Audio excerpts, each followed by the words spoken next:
24-এর ছাত্র নাগরিক অভ্যুত্থানে, এই অভ্যুত্থান যখন শুরু হয় আমি তখন সাউথ আফ্রিকাতে একটা স্ট্যাটাস দিয়েছিলাম, কোটা নয় গোটা দেশ সংস্কার করা লাগবে।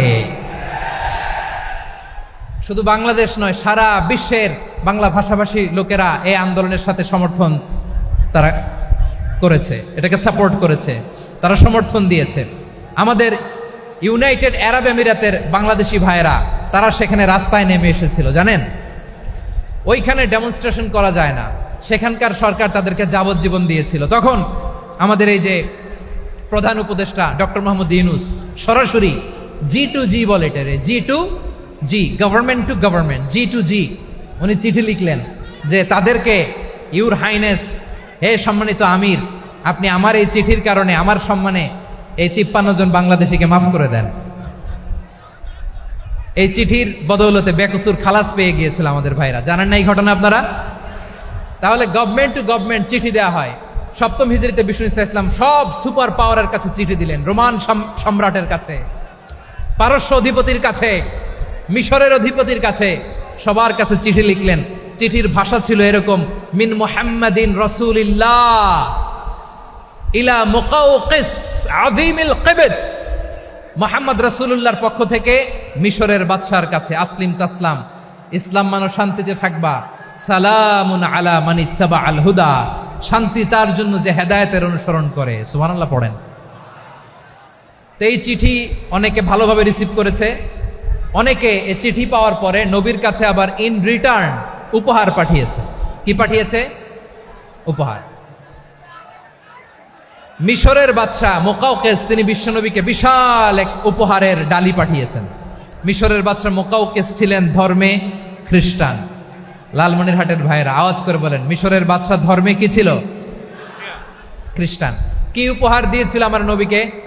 শুনতে মনে চায়? শুনতে মনে চায়? 1000 স্বর্ণমুদ্রা, 1000 স্বর্ণমুদ্রা।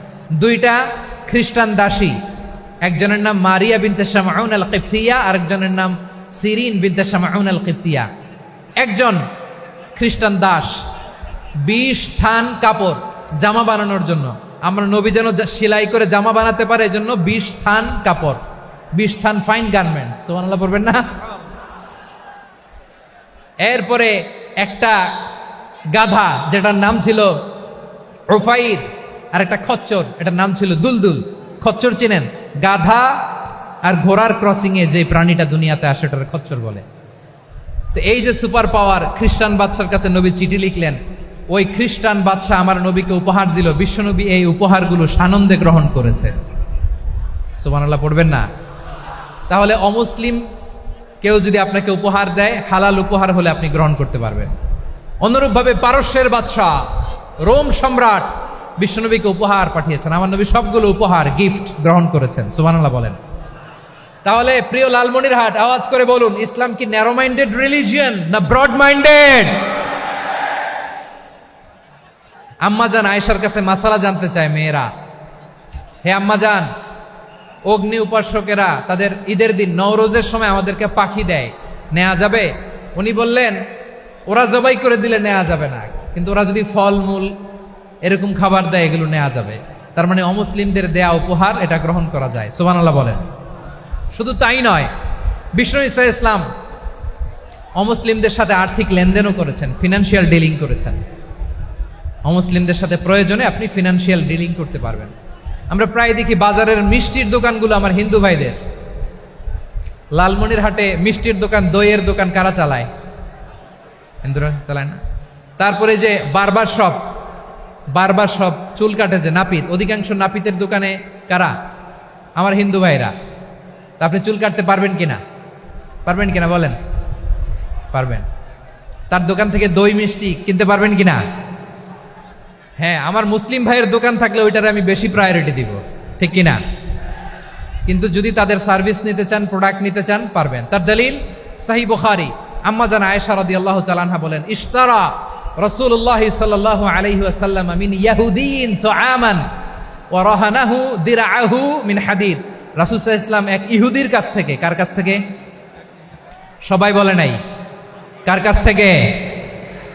আমার নবী, পেয়ারা নবী এক ইহুদির কাছ থেকে জব কিনেছিল, জব, বার্লি, যেটা দিয়ে রুটি বানায়। ওই জবের দাম দেওয়ার টাকা পয়সা নবীর কাছে ছিল না, ফলে নবী ওনার একটা পোশাককে মর্গেজ রেখেছিলেন, মর্গেজ, বন্ধক, যে এখন এটার দাম দিতে পারবো না, কয়েক কেজি বার্লি নিয়ে যাই আর বন্ধক হিসেবে আমার জামাটা রেখে গেলাম, যেই দিন দাম দিব ওই দিন জামাটা ছুটায় নিয়ে যাব। সুবহানাল্লাহ পড়বেন না? বাকিতে নিছিলেন, বাকিতে। দিরআহু মিন হাদিদ, লোহার তৈরি বর্ম, মানে যুদ্ধের পোশাক, লোহা দিয়ে বানানো। বিষ্ণুনবী বললেন, কয়েক কেজি জব দাও, টাকাটা পরে দিব, এখন টাকা নাই, বন্ধক হিসেবে, মর্গেজ হিসেবে আমার জামা রেখে গেলাম, যখন টাকা দিব জামা ছুটায় নিব। আওয়াজ করে বলতে হবে সুবহানাল্লাহ। এ থেকে বোঝা গেল অমুসলিমদের সাথে ফিনান্সিয়াল ডিলিং করা যায়, অর্থনৈতিক লেনদেন করা যায়, কেনাবেচা করা যায়, প্রোডাক্ট কেনা যায়। এমনকি আমাদের মসজিদে নববীতে বারান্দায় আপনারা একটা অটোমেটিক ফ্লাইং আমব্রেলা দেখছেন?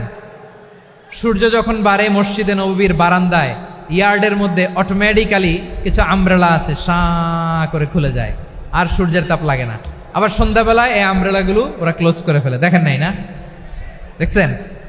এই মসজিদে নববীকে সর্বোচ্চ উন্নত মানের কনস্ট্রাকশন ইনফ্রাস্ট্রাকচারে ডেভেলপ করার জন্য কর্তৃপক্ষ কিছু অমুসলিম ইঞ্জিনিয়ারের, ডিজাইনারের সহায়তা নিয়েছিল। সুবহানাল্লাহ বলেন।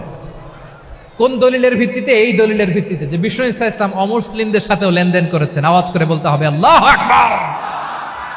শুধু তাই নয়, ইন কেস অফ ইমার্জেন্সি, প্রয়োজনে ইসলামের খাতিরে, ইসলামকে সামনের দিকে এগিয়ে নিয়ে যাওয়ার জন্য অমুসলিমদের সাপোর্ট নেওয়া জায়েজ আছে। সুবহানাল্লাহ বলেন।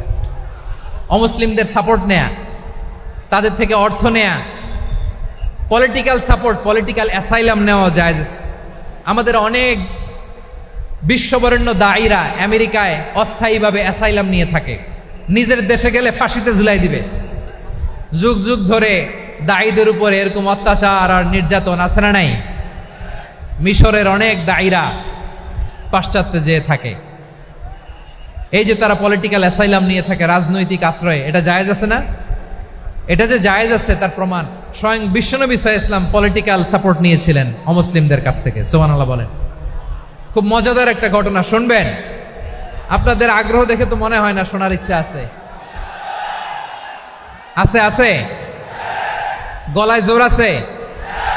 লিল্লাহি তাকবীর, লিল্লাহি তাকবীর, নারে তাকবীর। মাশাআল্লাহ।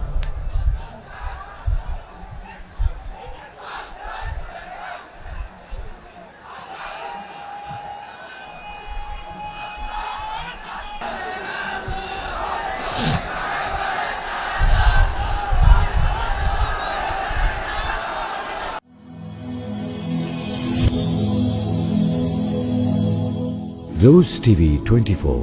Enjoy by listening to the Holy Quran.